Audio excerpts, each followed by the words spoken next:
મારું નામ પૂરીબેન અમરાભાઈ મુંદવા છે। અમે ભરવાડ જ્ઞાતિને છે। ખંભાળિયા તાલુકો ખંભાળિયા જિલ્લો દેવભૂમિ દ્વારકા ને શક્તિનગરમાં રહું છું। અને જય આદ્યશક્તિ સખી મંડળ અમારા મંડળનું નામ છે। અમે 10 બહેનો છે। 10 બહેનો કામ કરી 2013માંથી જે મંડળ અમને 2010માં ચાલુ કર્યું હતું મંડળ 2013માં અમને આ કેન્ટીન મળી છે। જ્યારે જામનગર જિલ્લો અલગ પડ્યો દેવભૂમિ દ્વારકા ત્યારે ને કેન્ટીન ચાલુ કરવામાં શરૂઆતમાં તો અમારે સાવ પરિસ્થિતિ નબળી હતી। આખા દિવસમાં 1 લીટર દૂધ વપરાતું ખાલી।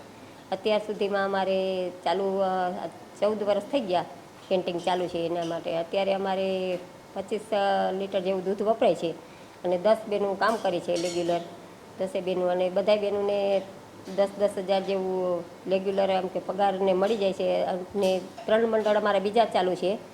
એ મંડળ પણ ગ્રામ સંગઠનમાં અમે જોડાયેલું છે અમારું મંડળ ગ્રામ સંગઠન। તે પછી અમારે જે લખપતિ દીદીનો કાર્યક્રમ એમાં દીનદયાળુમાં અમને લાભ મળેલા છે। અને ત્યાર પછી અમારે જે રેગ્યુલર કોઈ સીસી લોનમાં પણ અમને લોકોએ 3 લાખની લોન આપેલી છે। એ પણ રેગ્યુલર બેનો હપ્તા ભરે છે। અને અમારો રોજગાર શરૂઆતથી થોડું હતું પણ અત્યારે રેગ્યુલર ચાલુ છે। રોજે અમારે કેન્ટીનમાં 60 કે 70 જેવા વ્યક્તિ જમે છે।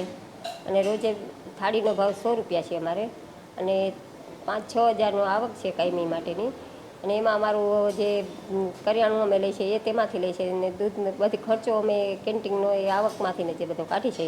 અમારી કેન્ટીન રેગ્યુલર ચાલુ જ છે। અત્યારે પંચાયત જિલ્લા પંચાયતમાં ચાલુ છે પણ અત્યારે અધિકારીઓ જે આરોગ્ય શાખા છે તેમ DRDO અને પંચાયત શાખા એ લોકો અમને કોઈ ટ્રેનિંગ હોય કોઈ પણ કાર્યક્રમ હોય તો અમને લાભ આપે છે।